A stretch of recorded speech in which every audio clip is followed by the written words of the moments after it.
कक्षा अष्टम के मेरे प्रिय विद्यार्थियों, हिंदी की कक्षा में आपका स्वागत है। हम लोग भारत की खोज जो हमारी पाठ्य पुस्तक है उसका जो पाठ है भारत की विविधता और एकता हम लोग पढ़ रहे थे। पिछली कक्षा में हम लोगों ने इस पाठ का आधा भाग पढ़ लिया था। आज हम लोग जो बाकी का बचा हुआ भाग है उसको पढ़ते हैं। तो चलिए शुरू करते हैं।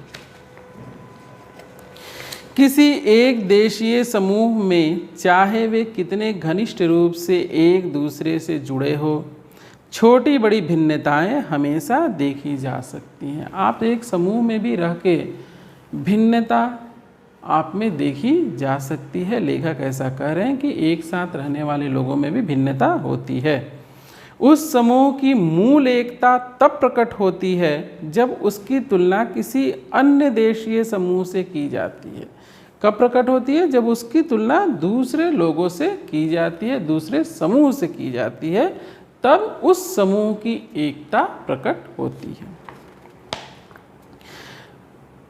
यह बात अलग है कि अक्सर दो निकटवर्ती समूहों की भिन्नता सीमांत इलाकों में या तो धुंधली पड़ जाती है या आपस में घुल मिल जाती है। कभी कभी देखा क्या जाता है कि दो निकट के जो समूह है, निकटवर्ती समूह, वो सीमांत इलाकों में क्या होते हैं, वो या तो मिल जाते हैं या उनमें जो भिन्नता होती है वह धुंधली हो जाती है। नहीं, वो अंतर स्पष्ट रूप से दिखाई नहीं देता। होता है बट स्पष्ट रूप से नहीं दिखाई देता, क्योंकि वो आपस में इतने घुल मिल जाते हैं। प्राचीन और मध्य युग में आधुनिक राष्ट्र के विचार ने जन्म नहीं लिया था और सीमांती धार्मिक या जातीय संबंधों का महत्व अधिक था। यानी जो प्राचीन भारत था और मध्य भारत था, उस समय एक राष्ट्र की जो भावना है वह उतनी बलवती नहीं थी।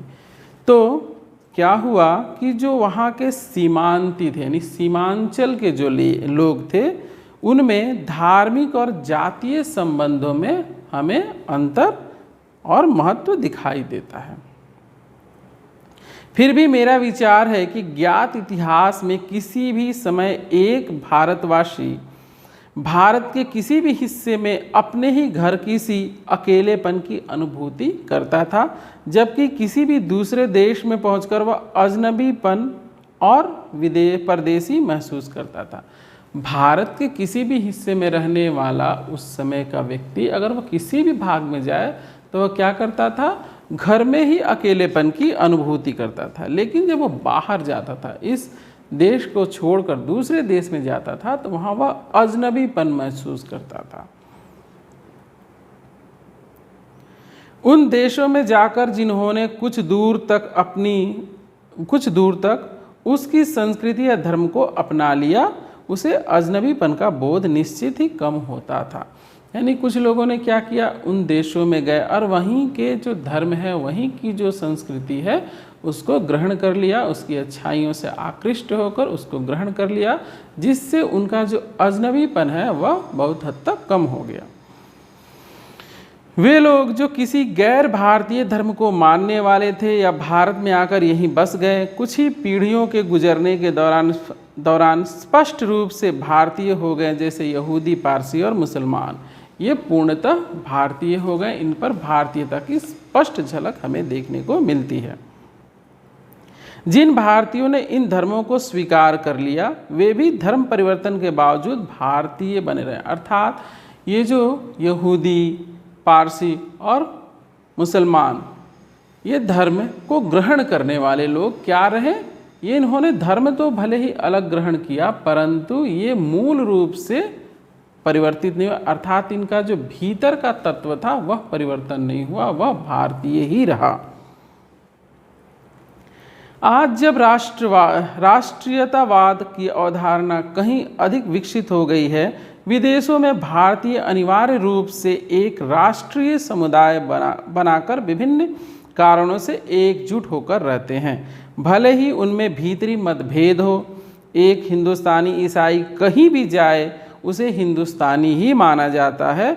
इस प्रकार किसी हिंदुस्तानी मुसलमान को तुर्की, अरब, ईरान या किसी भी अन्य देश में जहाँ इस्लाम धर्म का प्रभुत्व हो हिंदुस्तानी ही समझा जाता है। अर्थात इस देश में जो धर्म है, विभिन्न धर्म उसको मानने वाले लोग हैं, अगर वो इस देश की सीमा से बाहर के देशों में जाते हैं तो वहाँ उन्हें भारतीय की ही दृष्टि से देखा जाता है, उन्हें उस धर्म विशेष की दृष्टि से नहीं देखा जाता। उन्हें क्या कहा जाता है? भारतीय कहा जाता है, हिंदुस्तानी कहा जाता है, समझा जाता है। मेरे ख्याल से हम सबके मन में अपनी मातृभूमि की अलग अलग तस्वीरें हैं और कोई दो आदमी बिल्कुल एक जैसा नहीं सोच सकते। यह लेखक कह रहे हैं, जब मैं भारत के बारे में सोचता हूँ तो मेरे मन में बहुत सी बातें आती हैं। मैं सोचता हूँ दूर दूर तक फैले मैदानों और उन पर बसे अनगिनत छोटे छोटे गांवों के बारे में, उन कस्बों और शहरों के बारे में जिनकी मैंने यात्रा की है। वर्षा ऋतु की उस जादुई बरसात के बारे में जो झुलसती हुई धरती में जीवन संचार करके उसे सहसा सौंदर्य और हरियाली के झिलमिलाते प्रसार में बदल देती है। विशाल नदियों और उसके बहते जल के बारे में, ठंड की चादर से लिपटे खैबर पास यानी खैबर दर्रे के बारे में, भारत के दक्षिणी सिरे के बारे में, लोगों के बारे में, व्यक्तित्व और समूह दोनों रूपों में, सबसे ज़्यादा बर्फ़ की टोपी पहने हिमालय के या वसंत ऋतु में किसान की किसी पहाड़ी, माफ़ कीजिएगा, कश्मीर की किसी पहाड़ी घाटी के बारे में जो नवजात फूलों से लदी होती है, जिसके बीच में कल कल खल खल करता झरना बहता है। हम उसकी पसंद की तस्वीर बनाते हैं और उसे सहेज कर रखते हैं। यह एक भारत की तस्वीर हमें देखने को मिलती है। क्या कि चाहे हम दक्षिण से उत्तर जाएं, पूरब से पश्चिम जाएं, हमें सब जगह क्या देखने को मिलता है? एक भारतीयपन, भारतीयता की अनुभूति होती है और उसका चित्र हमारे हृदय में होता है और हम उसे अपने अनुसार भिन्न भिन्न रूपों में सजाते हैं, परंतु उसके मूल में क्या होता है? भारतीयता होती है। तो आज इस पाठ में इतना ही। अगली कक्षा में हम लोग जो पाठ पढ़ेंगे उसका शीर्षक है जन संस्कृति। आप लोग इस पाठ को पढ़ के रखिएगा ताकि जब मैं समझाऊं तो आप लोग को आसानी से समझ में आए। तो मिलते हैं अगली कक्षा में।